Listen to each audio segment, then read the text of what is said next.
একটা মামলা করতে হবে দেলোয়ার হোসেন সাঈদীর বিরুদ্ধে।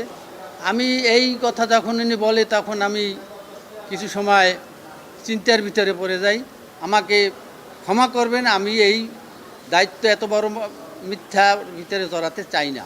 বিষয় অনেক কিছু বলা হয়েছে, তারপরে সে আমাকে হুমকি দামকি শুরু করে, তোমার এই মামলায় বাদী হতেই হবে, উপরে বিরাট একটা ক্ষতি হয়ে যাবে বা মেরেও ফেলতে পারে। আমারে মারার হুমকি, বিভিন্ন হুমকির কারণে শেষ পর্যন্ত আমি এই মামলায় স্বাক্ষর দিতে বাধ্য হই। যিনি বাদী ছিলেন তিনি আজকের অভিযোগকারী। জি জি। আমার পরিচয় মোহাম্মদ মাহবুবুল আলম হাওলাদার, সাবেক মুক্তিযোদ্ধা কমান্ডার, ইন্দুরকানী উপজেলা, জেলা পিরোজপুর। আমি বলতে চাই দেলোয়ার হোসেন সাঈদী সাহেবের যে মামলা সম্পর্কে আমি বাদী হয়েছিলাম কেন, তখন আমাকে আমাদের স্থানীয় পিরোজপুরের এক আসনের সংসদ সদস্য আউয়াল সাহেব আমাকে বাড়ি থেকে খবর দিয়ে তার বাসায় নেয় এবং এই মামলাটির হওয়ার পূর্বেই আমাকে বাসায় 8টার সময় দেখা করতে বলে।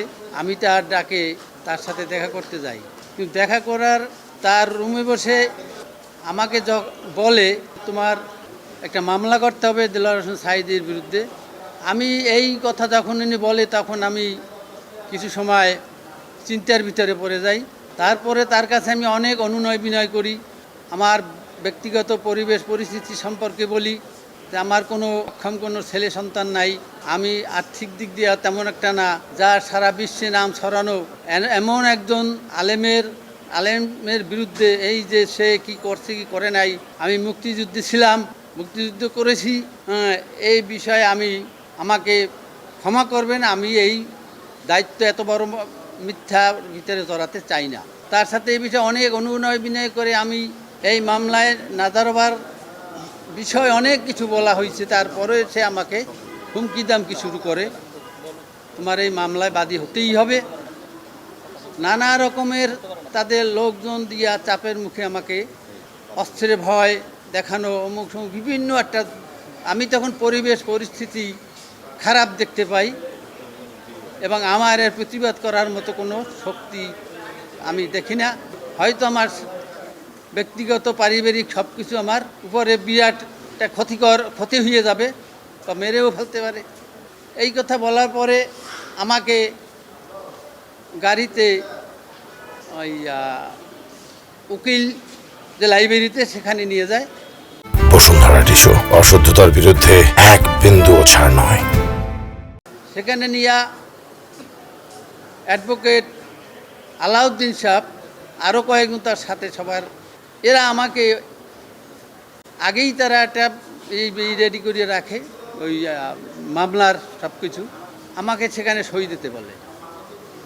আমি তখন সই দিতে না চাওয়ায় তারা আমাকে সবাই মিলে এমনভাবে হুমকি শুরু করছে, তখন আমি বুঝছি যে আমি এখান থেকে রেহাই পাবো না বা আমার ক্ষতি হবে, আমাকে মেরে ফেলবে, আমার পরিবারবর্গ মেরে ফেলবে। তখন এক পর্যায়ে আমি অসচেতন হইয়াও পড়ি, দিক বিদিক কী করবো না, ওই মুহূর্তে আমি কোনো দিশাবোধ করতে পারতেছিলাম না। তাদের হুমকিতে, আমারে মারার হুমকি, বিভিন্ন হুমকির কারণে শেষ পর্যন্ত আমি এই মামলায় স্বাক্ষর দিতে বাধ্য হই, পরিবারের তাগিদে, আমার জীবনের তাগিদে। এখন আমি আসছি যে আমি বার্ধক্য, হয়তো মরে যাব, একদিন মৃত্যু সবারই আছে। এই বিষয়টা আমাকে বহু যন্ত্রণার ভিতরে আমি দিন যাপন করছি। এই বিষয়টা দেশের মানুষ যাতে আমার সঠিক বিষয়টা জানানোর জন্য, যে এই মিথ্যা আমি কীভাবে জড়াইলাম, মিথ্যা মামলায় কেনই জড়াইলাম, আমি এইটারে আমার ভিতর থেকে আমার মানুষত্বকে প্রকাশ করার জন্য, সত্য ঘটনাটা প্রকাশ করার জন্য, এবং এজন্য আমি অনেক ভোগান্তিতে পড়েছি। বিগত দিন হইতে আমি এর কষ্ট ভোগ করেছি, জ্বালা যন্ত্রণা ভোগ করেছি। সেই জ্বালা যন্ত্রণাটা প্রকাশ করার জন্য, সাধারণ মানুষের জানার জন্য, এদেরও বিচার হওয়া উচিত, যার জন্য আমি এই মামলাটা করেছি। বাধা তো থাকতেই পারে, এটা তো স্বাভাবিক, তখনও তো পরিবেশ পরিস্থিতি এখনটা পরিবেশ মনে করছি যে না এখন এইটা সুযোগ সময় আসছে জানানো প্রয়োজন, এখন জানানো যায়। ট্রাইব্যুনালে যখন সাক্ষী দিচ্ছেন তখন ট্রাইব্যুনালের বিচারপতিদের সামনে তো বলতে পারতেন যে আমাকে জোর জবরদস্তি করে এই মামলা করতে বাধ্য করছে, এই জন্য আসছি। তখন কি চিন্তা করছিলেন না তখনও ভয় পাচ্ছিলেন?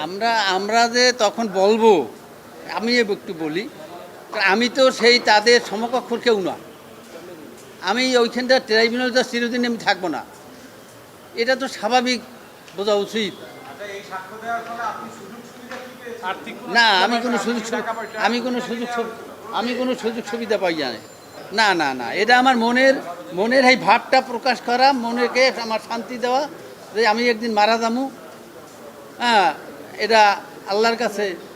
তারা তো ওখানে আউয়াল মেয়ার সহ তার লোকজন এবং অ্যাডভোকেট আচ্ছা, চলবে। আলাউদ্দিন সহ আরও কিছু জি। লোক ছিল। আরও এই যে বলেছেন জোর করে সাক্ষ্য দিয়েছে। এখানে আসছি ট্রাইব্যুনালে, এর ভিতরে এখান থেকে তদন্ত কর্মকর্তা হেলাল সাহেব পারেহাটে গেছে, সে আমাদের সাক্ষাৎকারে যা নিছে